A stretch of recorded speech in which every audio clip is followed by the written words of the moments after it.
Salut à tous, c'est RCGas68 pour un petit point sur comment protéger la carrosserie. Il y a plusieurs abonnés qui m'ont demandé. Je vais vous faire donc une petite vidéo là-dessus. Ce que vous venez de louper, c'est 2 heures à faire le goré dans la neige. Alors il n'y a pas grand chose, il y a 2-3 cm, mais c'est vraiment génial. J'ai passé 2 packs complets avec ma bestiole préférée, c'est-à-dire mon Soumis, et 2 packs complets sur mon Genesis aluminium, puisque à la base je l'ai pris pour ça, parce que l'aluminium n'a pas de problème quand il fait froid, ça ne casse pas, on peut donc charger la machine à gogo. Merci Edouard pour les roues que tu m'as préparées, toilées équilibrées, c'est vraiment génial dans la neige, le comportement de la bestiole est impeccable, on n'a aucun souci avec tout ce qui est bazardé et encombré et pas de ballonnement, donc le pneu reste bien stable sur la route. Pour protéger vos carrosseries, déjà, scotch toilé, que vous pouvez mettre à l'intérieur, partout, ça c'est un truc connu, là où la carrosserie va frotter, c'est-à-dire sur les plots de carrosserie, sur les côtés ou à l'avant, à l'arrière de la benne, sur le toit si vous avez mis un arceau.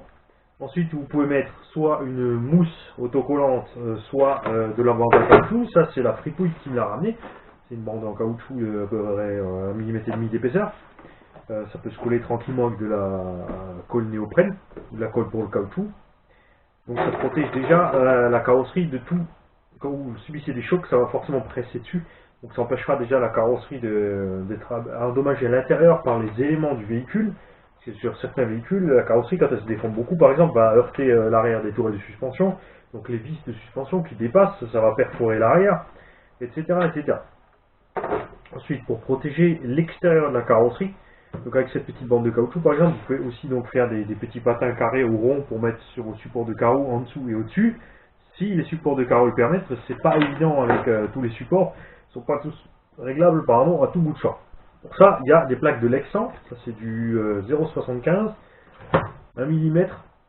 Il y a différentes épaisseurs, vous prenez ce qu'il vous faut. L'avantage de la 0,75, c'est que vous pouvez mettre un bout en dessous et au-dessus. Vous n'êtes pas obligé de vous embêter à faire des petites assiettes. Vous pouvez faire une bande complète en fait à l'intérieur qui va se fixer sur les plots. Vous faites vos 2 petits trous avec votre alédoir ou votre forêt. Vous posez ça dessus et vous êtes tranquille. La carrosserie a donc une grande surface pour appuyer dessus. Il n'y a donc plus de problème de plot de carrosserie qui va traverser violemment votre carrosserie. Si c'est nécessaire sur les véhicules plus lourds ou où vous y allez plus fort, il faudra prendre bien sûr la plaque un peu plus épaisse. Ces plaques peuvent aussi être utilisées pour protéger les endroits où la carrosserie frotte énormément, c'est-à-dire l'arrière de la benne ou le toit. C'est le cas de celle-ci par exemple. Alors c'est pas esthétique de près, puisque ça se voit qu'on a mis une plaque par-dessus. Mais fail. Quand on roule, ça ne pose aucun problème. C'est absolument discret. C'est moins voyant que les barres, par exemple, que j'ai fait ici. Alors, moi je l'ai fait en nylon blanc qui viennent de chez Brico Bidule parce que j'ai rien trouvé d'autre. Il existe du noir, mais c'est beaucoup plus cher. Vu que c'est pour le massacrer, bah tant pis, on prend du blanc. Le pain, ça sert à rien, puisque forcément, quand vous allez vous retourner, ça va être blanc dessous. Avoir peut-être à le teinter dans la masse, aucune idée. Moi, ça ne me dérange pas plus que ça. Ensuite, avec ces barres de nylon qui existent en différents diamètres, vous pouvez faire tout ce qui est arceau. Donc, j'en ai fait un sur le slash de roue motrice ici. C'est pas la peine de dépenser des 1000 et des 100 pour vous acheter des arceaux complets chez machin truc. Les petites barres, vous pouvez les plier à la main, sans plus. Et si besoin, vous pouvez utiliser donc un sèche-cheveux devrait suffire. Au pire, vous achetez un décapeur thermique ou vous en empruntez un à quelqu'un qui en possède. Et je vais vous montrer ce que ça donne. Vu qu'on est sur le slash, un autre truc pratique aussi, j'ai velcroté le côté de la carrosserie ici aux protections latérales. Donc même si je perds mes clés, si ma carrosserie ne va pas se promener, le fait qu'elle soit velcrotée aussi renforce aussi encore l'intégrité de la carrosserie sur les retournements. Voilà, un simple petit arceau fait avec une petite barre à 1,50 €. Ça m'a mis 2 minutes, une petite vis à l'avant, une de chaque côté et c'est réglé. Vous avez un arceau anti-retournement qui reste flexible. Voilà, il n'est pas dur, donc les chocs ne sont pas transmis. Donc la carrosserie ne prend pas tout, elle n'est pas prise en sandwich et les chocs ne sont pas transmis directement au point d'ancrage. Donc ça amortit bien les chocs, c'est le but de la manœuvre, c'est d'amortir les chocs et pas autre chose. Ça reste très léger, donc il n'y a aucun souci si vous avez peur de rajouter de la masse sur le véhicule. C'est vraiment très léger, ça ne posera aucun souci à la conduite, décidément. Et ensuite les arceaux plus gros, comme vous l'avez vu sur la vidéo du X-Max, c'est exactement la même chose avec la barre plus grosse. Là par contre, il faudra impérativement la chauffer parce que ça à la main, ça n'ira pas, alors que celle-ci, vous pouvez, voilà, hop, c'est fait, c'est formé. On va faire un petit U. Voilà, pour la couper, vous prenez n'importe quelle scie à bois, métaux, ce que vous voulez, disqueuse, Dremel, tralalilala, et vous coupez votre petit arceau et vous le fixez comme vous voulez. C'est à percer dans tous les sens. Si vous coupez un petit angle, vous pouvez le fixer à ras sur un autre. Ça vaut 3 fois rien. C'est génial. Ensuite, pour protéger les châssis et aussi les carrosseries, sur un modèle jamais sur la carrosserie, mon petit préféré, c'est la plaque de plastique au look carbone. Très flexible, super sympa, aussi thermoformable, donc vous pouvez l'adapter sur votre toit, vous passez quelques vis dedans et c'est réglé, votre toit est protégé. Pour les châssis, la plaque de plexi, ça aussi ça vaut pas grand chose, il y en a pour 5-6 € pour une plaque de plexi. Vous pouvez l'utiliser donc pour faire des skid plates sur mesure à gogo, c'est pas la peine d'aller les chaudander chez T-Bone Racing et compagnie.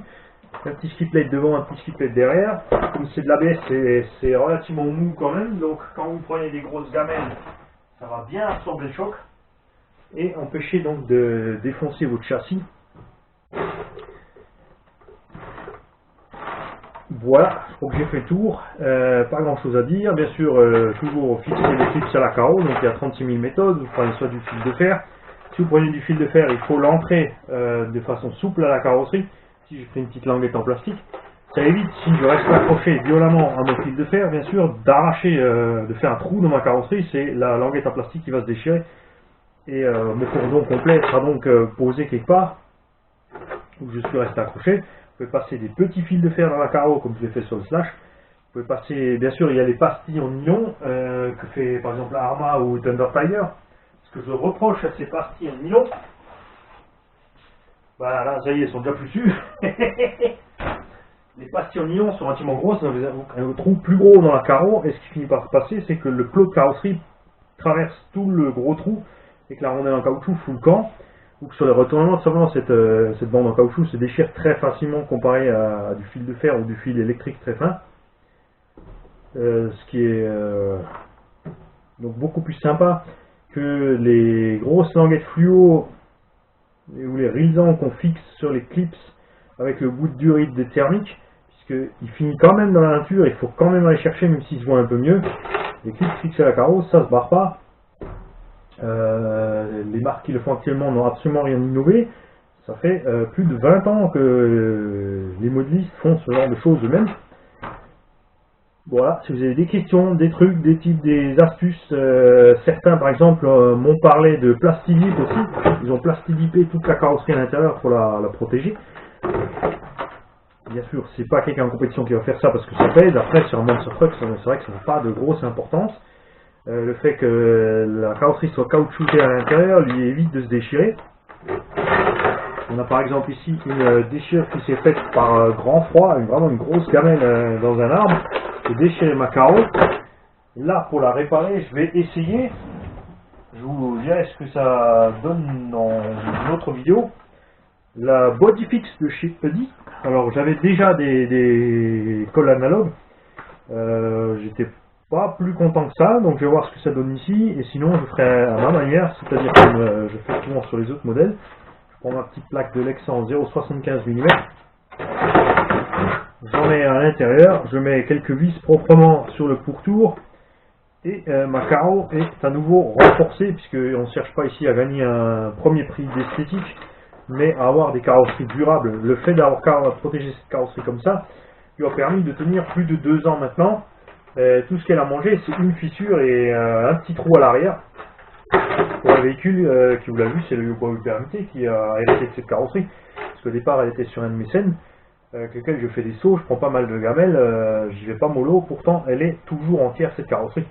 Évidemment, il y a des constructeurs qui vous font des carrosseries d'origine qui ne résisteront pas, même préparées comme ça, à grand chose. Traxxas, par exemple, une carrosserie de Emax ou de Revo, c'est une catastrophe. La carrosserie du Harman Nero d'origine est une catastrophe. Par contre, celle du Big Rock, là vous l'avez vu, des gros sauts, des grosses gamelles, le machin fait 8 kg, la carreau est toujours en un seul morceau. Je n'ai absolument pas renforcé le toit ou la benne, je n'ai rien fait sur cette carreau, elle est géniale. Après, il y a des carreaux qui encaissent bien par rapport à la forme, c'est-à-dire par exemple celle du Revo, la carrosserie d'hyper-amité, puisqu'elles sont arrondies sur la longueur du véhicule, donc elles permettent de bien tout simplement de faire vous rouler bouler et de rien abîmer. La cage que j'ai utilisée de SC8 Timasso pour mettre sur mon MT aussi a subi tous les chocs possibles et imaginables et elle a survécu à tout. Donc ça dépend vraiment des modèles, et bien sûr les modèles qui ont des cages, alors là c'est pour casser, il faut vraiment faire exprès, comme le Summit ou le Yeti. Les cages c'est vraiment génial. Le fait qu'elles soient en nylon ne sont pas très lourdes et ça encaisse vraiment pas mal, on peut changer les panneaux à gogo, c'est cool. Vous pouvez bien sûr adapter toute carrosserie sur tout véhicule moyennant une petite modification des plots. Vous pouvez aussi utiliser ce genre de baguette en nylon pour faire des plots vous-même, puisqu'ils font la bonne taille par rapport à la plupart des standards qu'on trouve en carrosserie. Voilà, j'espère que j'ai tout dit et que j'ai rien oublié. Je vous souhaite une bonne année, amusez-vous bien dans la neige s'il neige chez vous. N'oubliez pas, si vous roulez dans la neige, de régulièrement toutes les 5 minutes de taper sur le véhicule pour dégager l'excédent de neige qui fait surpoids au véhicule, donc surchauffe, surconsommation, et des gros balourds dans les roues qui vont donc fatiguer les roulements et la transmission. Salut tout le monde, n'oubliez pas, si vous avez un doute, restez plein gaz.